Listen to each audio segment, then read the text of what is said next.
everyone, this is Deepa. Student, today will revise natural vegetation and wildlife. So what is natural vegetation? The plant life that grows naturally is an area without human intervention. मतलब human का कोई भी efforts ना हो, जो कि अपने आप ही जो प्लांट लाइफ ग्रो हो जाती है, नेचुरली जो ग्रो होते हैं किसी भी एरिया पे, वो नेचुरल वेजिटेशन होते हैं. In 2008, India had 20.6% of its total area under forest cover, but forest area in India has been decreasing as a result of various factors. हमारे पास बहुत सारे reasons हैं कि हमारा जो forest area है वो कैसा reduce होता जा रहा है. क्यों reduce होता जा रहा है? क्योंकि we are doing over utilization. Right, students? Now we'll talk about uses. What are the uses of forest? What are the uses of natural vegetation? So what we get from, what are the products of trees? Timber, like fruits, gum, fuel. These all are the products we get from trees. Trees produce oxygen, हमें oxygen भी मिलती है. They prevent soil erosion also. They act as a shelter belts. They help in increasing underground water. Forests moderate and forest moderates the temperature also. So these are the uses of forest, and this is very important. It can be asked in your exam. So please go through it. And what are the types? So forest, grasslands, steppes, taiga, tundra are the types of forest. I'm not going to discuss it further because it's quick revision of this chapter. What are the reasons for destruction? So reasons, deforestation. क्यों ये destruct क्यों हो रहा है? इसके पीछे deforestation, हम बहुत ज़्यादा पेड़ों की कटाई कर रहे हैं. Cutting down of trees to meet increasing demands.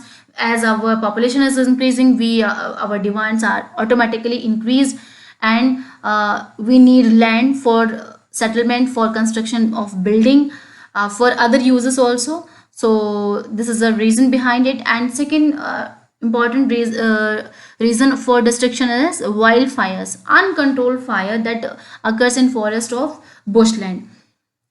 बहुत सारी जगह पे क्या हो जाती है, वनों में आग लग जाती है और बहुत सारा फॉरेस्ट इससे बर्न हो जाता है. अभी आपने न्यूज़ भी सुनी होगी कि अमेजन फॉरेस्ट में आग लग गई थी और कितना लंबे समय तक वो आग रही और कितना ज़्यादा वाइल्ड लाइफ को उससे नुकसान पहुंचा. So now we'll talk about conservation, what we should do. So first, in order to protect forest, what we should do? We should plant more and more trees. And some government policies are there in which government has declared many forests in India as reserve, जिसको government ने क्या कर दिया, reserve कर दिया है. और hunting और ग्रेजिंग क्या कर सकते हैं, हम बैन कर सकते हैं. ये भी गवर्नमेंट की पॉलिसीज है जिसमें हंटिंग ग्रेजिंग को हमने बैन कर दिया है. और well these are allowed to protected forest. कुछ जगह पर हमने फॉरेस्ट को क्या है, डिफरेंट कैटेगरीज में डिवाइड कर दिया है सो दैट कि उनको कंजर्व किया जा सके. And have you heard about sites? The Convention on International Trade in Endangered Species of Wild Fauna and Flora is an international agreement between government. It aims to ensure the international trade in specimen of wild animal and plant does not threaten their survival. In sites की तरफ से भी बहुत सारे steps लिए जाते हैं. हमने क्या किया है, वन महोत्सव अवेयरनेस प्रोग्राम्स भी चलाए हैं, सोशल फॉरेस्ट्री वन महोत्सव, और ये हम एनकरेज करते हैं कि रीजनल और कम्युनिटी लेवल पे इसे कंडक्ट कराया जाए. In the schools, we can say कि we can encourage children to watch bird, to go to zoo and visit nature camps for what, so that they appreciate the habitat of varied species. Right, students? There are so many countries where law has been passed that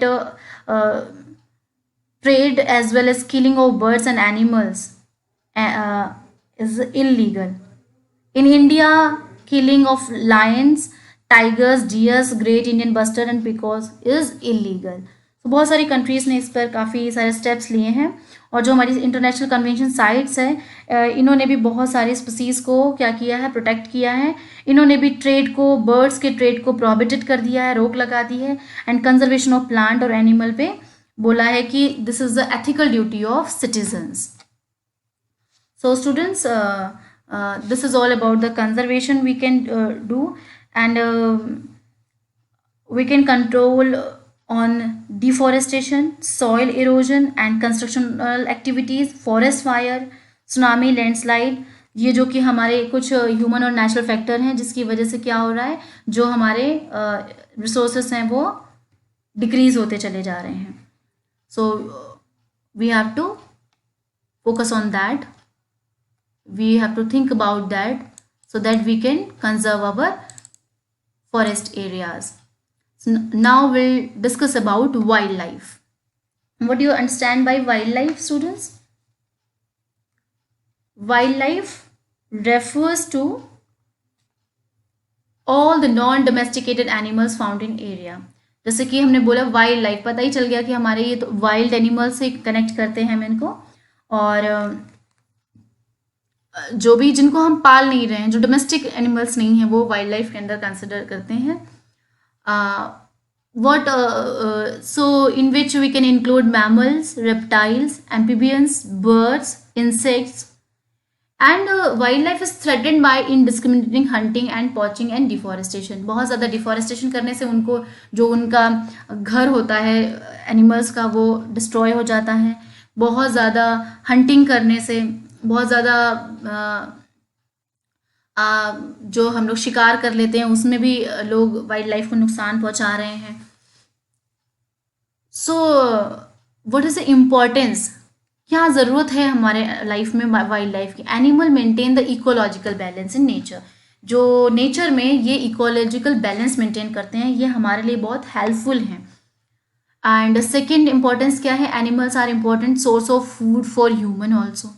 बहुत सारे लोग तो जो जैसे कि जो लोग non vegetarian हैं उनके लिए तो ये सोर्स ऑफ फूड भी हैं. और नॉट ओनली फॉर ह्यूमन्स, हम कह सकते हैं कि जो भी हमारे बिग एनिमल्स हैं, वो स्मॉल एनिमल्स जो हैं वो उनका फूड होते हैं. बिग एनिमल्स का स्मॉल एनिमल्स फूड होते हैं, और एक ये हायरार्की है जिसके थ्रू ये पूरी चेन चलती है. Now let's understand about what is the meaning of extinct. Extinct of animal is a major hazard. मतलब जो extinct होते जा रहे हैं, लुप्त होते चले जा रहे हैं. Some species of animals are endangered. कुछ तो क्या है, डेंजर की जोन में है कि हाँ होने वाली है लुप्त. That is on the verge of extinction, जो आने वाले समय में लुप्त हो सकती हैं. थर्ड कैटेगरी हमारी indiscrimination mining and deforestation, soil erosion, construction activities, wildfire, failure और of rain, earthquake and other natural calamities are the some of the reasons of extinction of wildlife. कुछ और भी reasons हैं, जैसे हम कह सकते हैं बहुत ज़्यादा माइनिंग हम जिस एरिया में करते हैं वहाँ पे बहुत धमाके होते रहते हैं. इसकी वजह से लोग जो वाइल्ड लाइफ है वहाँ पर सर्वाइव करने अपने आप को सेफ नहीं समझती. डिफॉरेस्टेशन कर देते हैं, वो उनका होम डिस्ट्रॉय हो जाता है. सॉइल इरोजन हो रहा है बहुत ज़्यादा. जो कंस्ट्रक्शनल एक्टिविटीज़ करते हैं उन जैसे जगह पर ह्यूमन सेटलमेंट बन जाते हैं जहाँ पर डेंसिटी ऑफ पॉपुलेशन इंक्रीज हो जाती है, वहाँ से वाइल्ड लाइफ ऑटोमेटिक ही हट जाते हैं क्योंकि वो भी इंसानों से डर रहे होते हैं. और वाइल्ड फायर्स भी एक रीज़न है, और रेन ना होना भी एक रीज़न है जो कि एक्सटिंक्शन हो रहा है.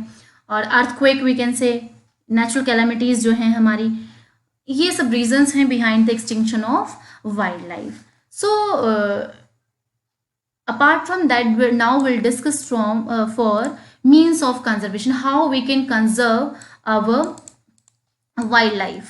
So setting up national park बना करके, नेशनल पार्क क्या होते हैं, natural area designated to protect the ecological integrity of one or more ecosystems for the present and the future generation. मतलब फ्यूचर जनरेशन को वहाँ पर सेव करने के लिए प्रोटेक्ट किया जाता है. जो बचे हुए जो वाइल्ड लाइफ्स होते हैं, जो भी जो एनिमल्स होते हैं, जो बर्ड्स होते हैं नेचुरल पार्क में, उनको प्रोटेक्शन प्रोवाइड कराई जाती है सो दैट कि हमारा जो इकोलॉजिकल बैलेंस है ये बना रहे. सेकेंड क्या काम करते हैं हम लोग, setting up of wild life sanctuaries. हम वाइल्ड लाइफ सेंचुरीज भी बनाते हैं. थर्ड हमारा बायो रिजर्व्स, बायोस्फीयर रिजर्व्स, उनको सेटअप करना. वाइल्ड लाइफ में क्या, सेंचुरीज में क्या करते हैं, बहुत बड़ा एरिया होता है, उसमें क्या करते हैं, state for the protection of certain किसी स्पेशल स्पीसीज को, और जो कि इंडेंजर्ड है, जो कि ख़त्म होने वाली है, बर्ड्स की हो या एनिमल को, उनको प्रोटेक्शन दी जाती है. उनको वहाँ पर क्या करते हैं हम लोग, एक एरिया में प्रोटेक्शन प्रोवाइड कराते हैं, जो कि बहुत ज़रूरी है उनको बचाने के लिए और उनको मतलब एक्सटिंक्ट होने से जो हम बचा सकें। और बायोस्फीयर्स रिजर्व्स बना सकते हैं bye setting up biosphere reserves. इसमें क्या करेंगे, स्पेशल प्रोटेक्शन प्रोवाइड कराएंगे, उनको एक नेचुरल एरिया प्रोवाइड करेंगे ताकि वो वहाँ पर इजीली सर्वाइव कर सकें। और डिफरेंट ह्यूमन एक्टिविटीज़ भी जहाँ पर हों, जहाँ पर हम उनको वो सारी फैसिलिटीज़ प्रोवाइड करा सकें जहाँ पर जो उनके लिए रिक्वायर्ड हैं।